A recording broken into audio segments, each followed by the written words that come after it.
Hey, I'm about to do a review of my Summit Professional 2-burner propane stove. I bought this thing early on and I'm happy with it. It's got a couple of really nice things that I do like about it, and there's a couple of shortcomings that kind of make me want to expand my cooking surface options. I'm considering getting a single burner portable induction stove. I'm not sure which one to get, but basically just something that's like sits on a countertop and plugs into an outlet, and you have a single induction top. A couple of things I like about this is it looks good. You know, this goes pretty well with my kitchen, and it's always there and it's always ready to go.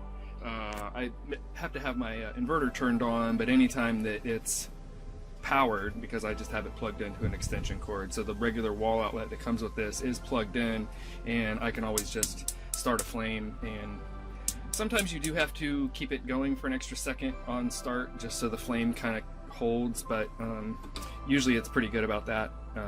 If you're just lazy and too quick, it kind of will go out. But I have my doors and windows open, so that might be part of it. It's about 19.5 inches deep. It's about 12 inches wide. I think it stands about 2 or 2.5 inches tall off the counter surface. I have about 3 inches on the side before my backsplash, and again about 3.25 inches off the back, just so I have plenty of room around it. If I didn't say this, 10,000 BTUs in the back, 3,500 I believe in the front. I have something like this. I believe this is the Lodge 8-inch. This thing works great on here.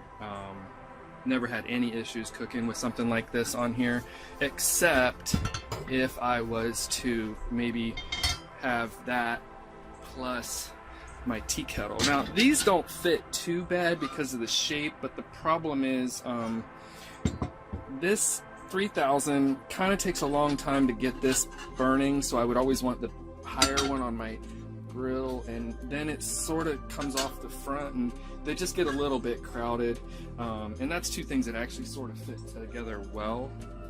Let's say I was to use my 3-quart, this thing just does not want to, you know, this is sort of too much. It's just too much surface area to cook on what I've got with the stove itself. I do have a 1-quart pan. This 1-quart pan is really good if I'm going to cook like just a can of soup. Fits in there perfect. There's no issues. This thing is excellent for that. So if I'm ever doing anything like that, like, I'm totally happy. These two items work together well. No big deal. But like I said, anything bigger and doesn't want to work all that great. So that's why I'm considering doing the induction edition.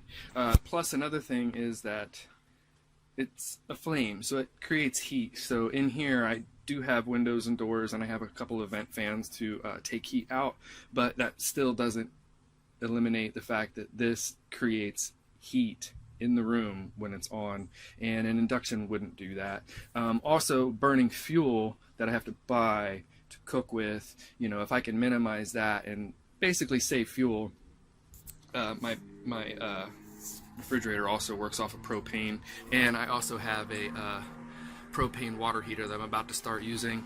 But you know, if I can minimize my propane use by having an induction stove that runs off of my batteries, which is 100% solar powered right now, it basically just put more use into my solar system and take away some of the costs for propane.